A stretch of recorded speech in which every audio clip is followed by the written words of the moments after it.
Olá pessoal, acho que a última vez que eu estive aqui gravando, se não estiver enganado, foi justamente no Grande Prêmio da Hungria, quando o Max fez aquela prova de recuperação e venceu de modo sensacional, né? E foi uma ocasião que ele acabou ampliando a vantagem dele para 80 pontos sobre o Charles Leclerc.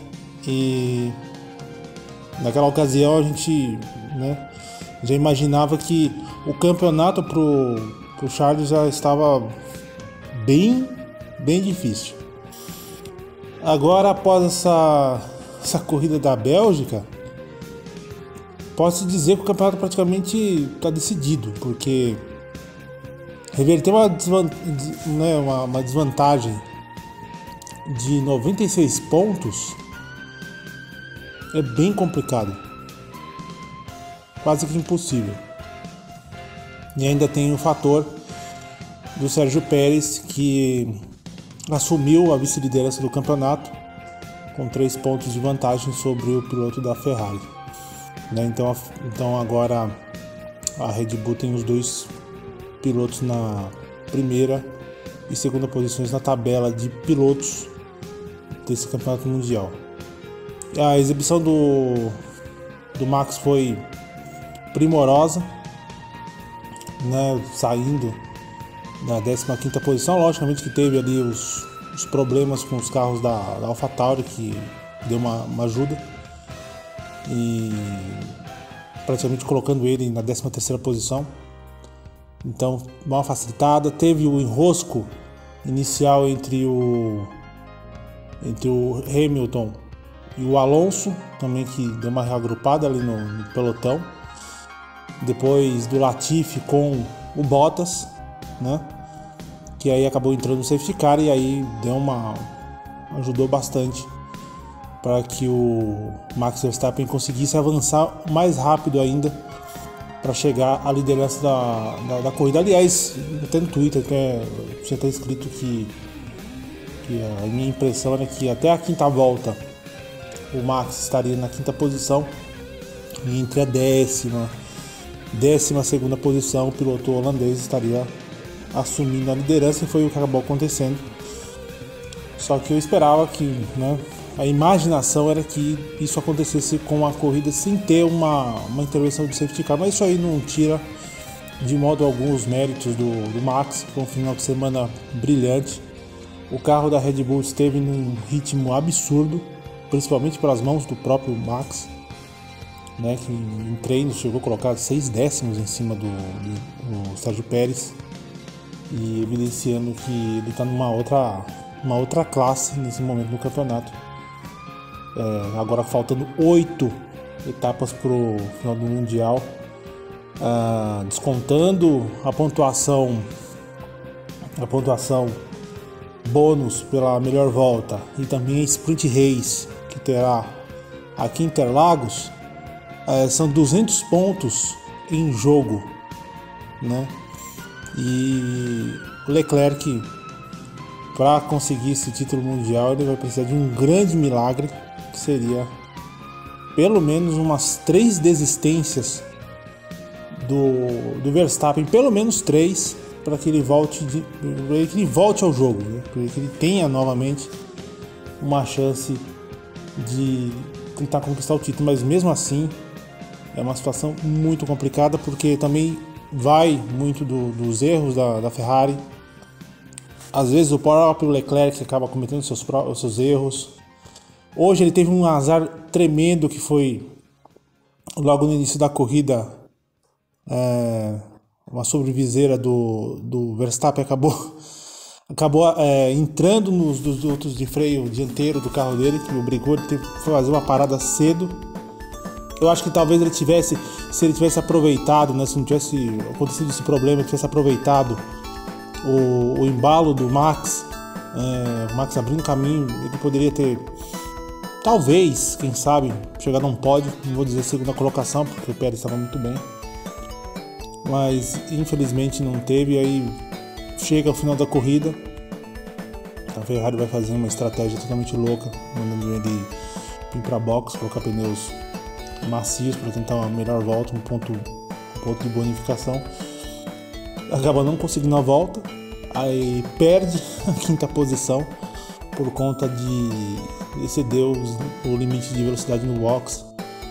E aí acabou, ao invés de ganhar um ponto, acabou perdendo 2, né? Porque ele perdeu a quinta posição para o Fernando Alonso.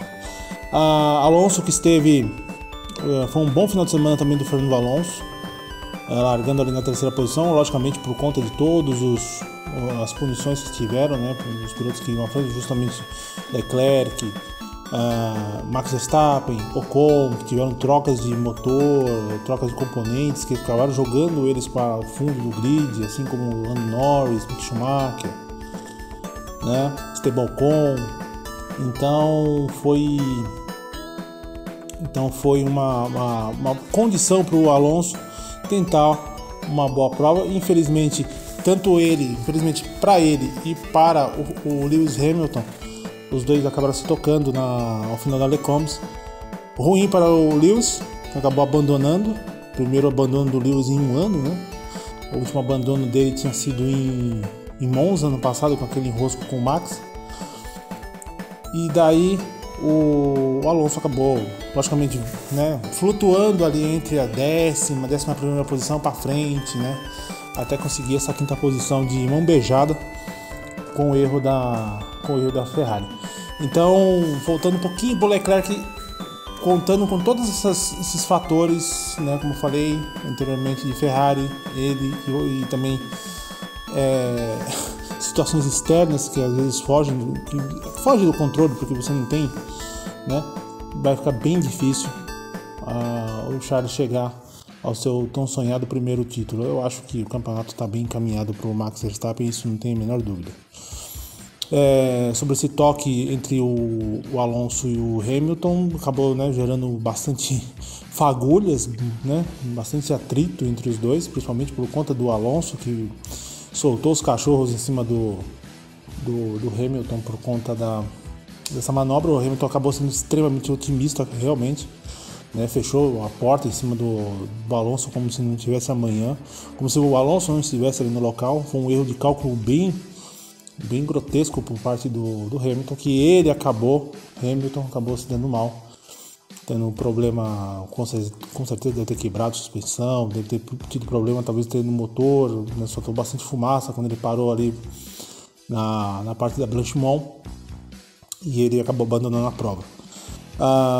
O Hamilton acabou assumindo a culpa, né, uma atitude bacana, assumiu a culpa. E vamos ver o que vai acontecer, porque realmente para o final de semana para a Mercedes, com um tempo abaixo, né, com um tempo baixo, mais frio, estava complicado para ele e para o George Russell, mas o Russell conseguiu achar o carro reagiu muito bem, as temperaturas um pouquinho mais altas nessa prova da Bélgica, e por muito pouco o Russell não conseguiu pegar o pódio, a terceira posição, que era do Sainz, né, para o espanhol que fez uma boa prova, fez o que pôde, né? Porque também não tinha muito o que fazer frente ao poder de fogo dos carros da Red Bull. Então o Sainz acabou conseguindo sustentar uma terceira posição, ele que saiu da pole. E o George Russell fazendo uma corrida, né, dentro do normal, ali, correndo praticamente sozinho. E ao final da prova, ainda tendo aquela esperança de pegar a terceira posição do Sainz, que acabou não acontecendo porque os pneus acabaram antes do tempo. E o restante da corrida acabou não sendo aquela corrida espetacular. Tivemos um lance maravilhoso entre o Ocon, Gasly e Sebastian Vettel, que remeteu ao lance do Mika Häkkinen com o Michael Schumacher e Ricardo Zonta no GP da Bélgica de 2000, né? Uma manobra bem parecida, que o pessoal de imediato relembrou.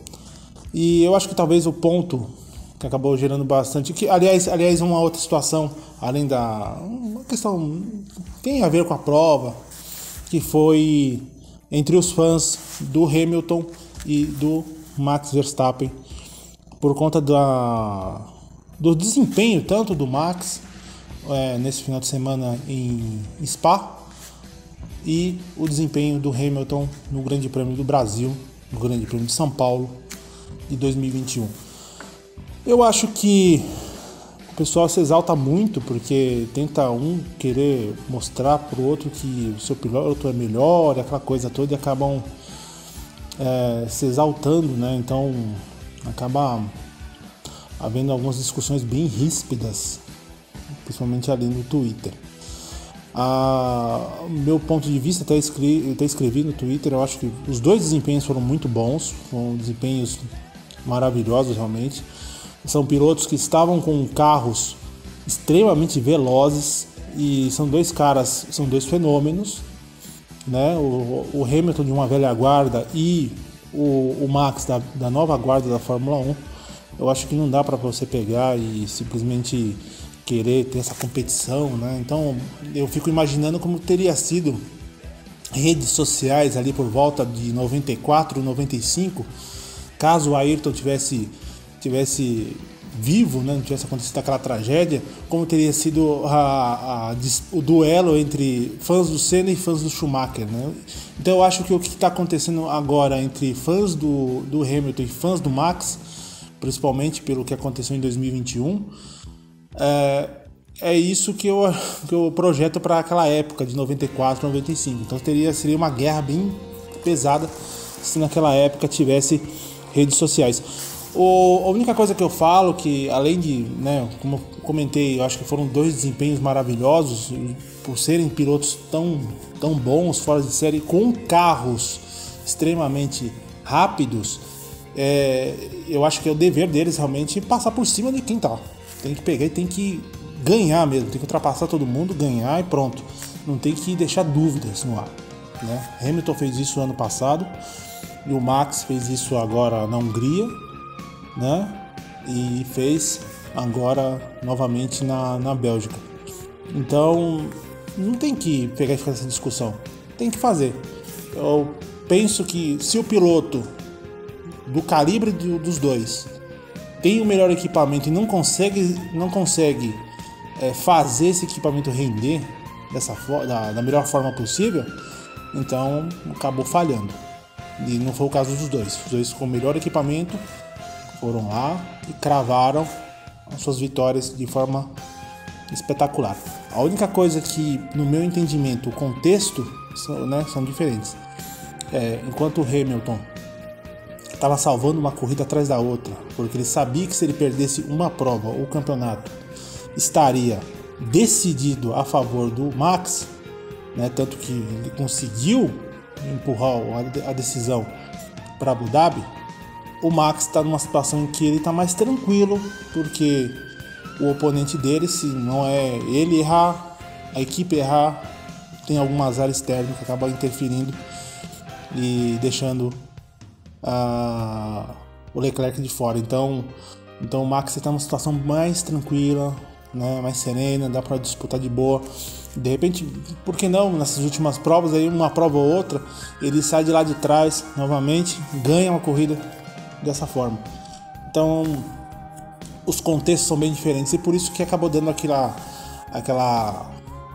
uma vitória apoteótica do Hamilton, até porque também teve a disputa entre o Hamilton e o Max ali em Interlagos, que abrilhantou bastante, né? Valorizou muito a conquista do Lewis Hamilton ali em Interlagos, porque eu acho que se de repente o Hamilton não tivesse superado o Max, teria valorizado muito a vitória, uma possível vitória do Max em Interlagos, como o Max acabou valorizando muito a vitória do Hamilton, né? Enriqueceu muito essa vitória do Hamilton. Então acho que as pessoas deveriam parar e dar uma olhadinha assim no contexto antes de sair nessas tretas. Essa é a minha opinião. Cada um, quem tiver a sua, que possa discordar, mas eu tenho assim meu ponto de vista. Eu acho que a gente tem que olhar bastante o contexto. Bom, sobre o campeonato em si, como eu falei no início, eu acho que somente um milagre mesmo para salvar os títulos, um possível título do Charles Leclerc no Mundial de Pilotos. Eu acho extremamente complicado, sinceramente.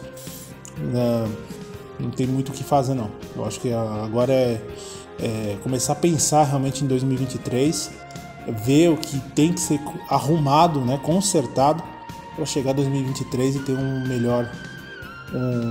uma situação bem melhor do que desse ano, porque começou tão bem a Ferrari e eles foram caindo em rendimento, como foram em outros anos, né, 2017, 2018, e o campeonato acabou sendo decepcionante para eles, né?